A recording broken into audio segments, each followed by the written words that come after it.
Very much. That's it then. We'll be back with the late news at 10 o'clock now on BBC One. Time for the news where you are. Bye-bye.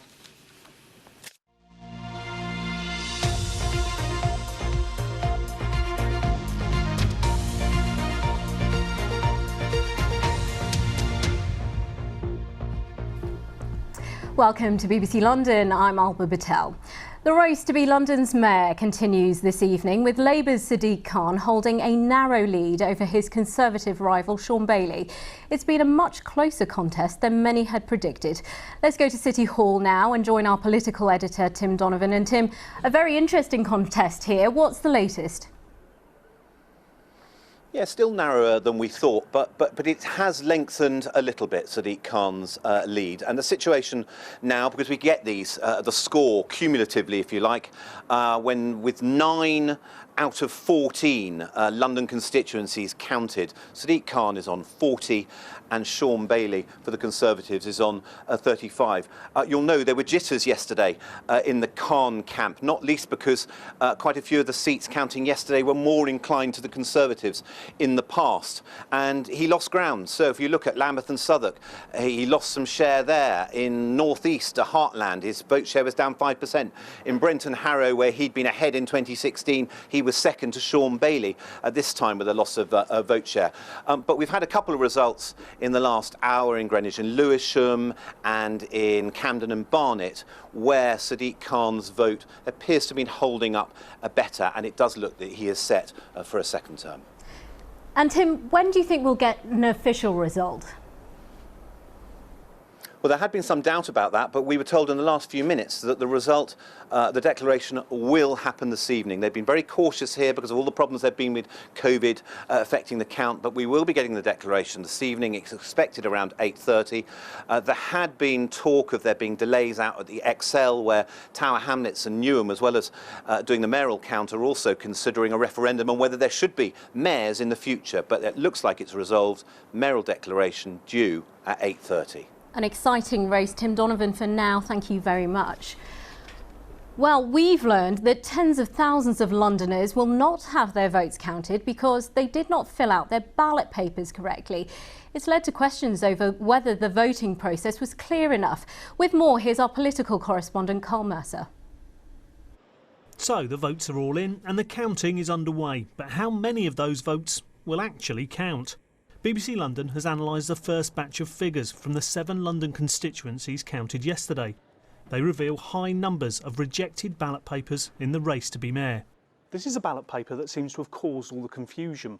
Because there were a record number of candidates for mayor, 20 in fact, they had to put the names side by side because they had to go on a sheet this size so that it would go into the electronic counting machines. What appears to have happened is that people got confused when it came to putting their X in the right box. What they're supposed to do is put one X in the left-hand box for their first choice candidate and then one in a right-hand box for their second. But it appears too many put an X in 2 left-hand boxes. At the last election in 2016, just over 32,000 ballots were rejected because of this. Now, just halfway through this election, that figure is already at more than 42,000. That means 1 in 30 mayoral votes across London won't be counted. In Brent and Harrow, it's more like 1 in 20. All I can say is it's not great if the structure of the counting machine or the length of the paper affects people's capacity to understand it. I mean, that's clearly not good. And if this system were to be retained in future, clearly thought will have to be given to how we design a ballot paper that people can understand, even if there are 20 or more candidates. In a statement, London Elects, who ran the election, said the high number of candidates meant the ballot form had to look the way it did, and said there had been issues in previous elections with the voting system. It said it had run a publicity campaign to try to help people to vote correctly.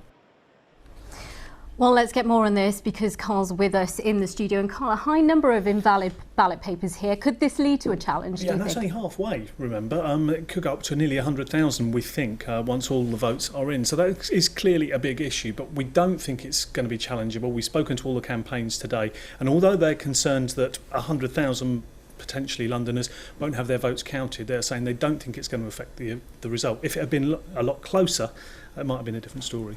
Turning to the London Assembly results, what's the latest on that? Yeah, I think let's cheer up the Greens, I suppose, and just big them up a little bit. We haven't talked a lot about them during the campaign. It looks like they're going to do very well on the Assembly. They have their highest mayoral vote ever.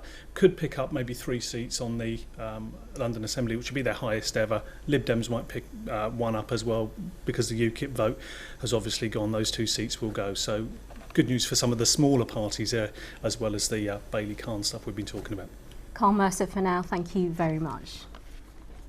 Well, let's go to Hertfordshire now, which has been voting in 2 different council elections. With the latest, here's Nicola Ford. The stage is set for a different kind of performance here at the Radlett Centre, where they're counting Hertsmere's share of seats for the Herts County Council election. COVID has made counting a bit different here. They'd normally have 90 people counting the ballot papers, but instead they've got just 36, and that's because of social distancing. And all these ballot papers have been in quarantine since Thursday, just to give that extra layer of protection.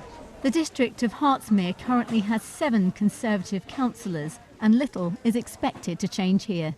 All across Herts, they're counting for 78 council seats, where the Tories won 51 seats last time, the Lib Dems 18 and Labour won 9. At the Watford Coliseum, the battle commences.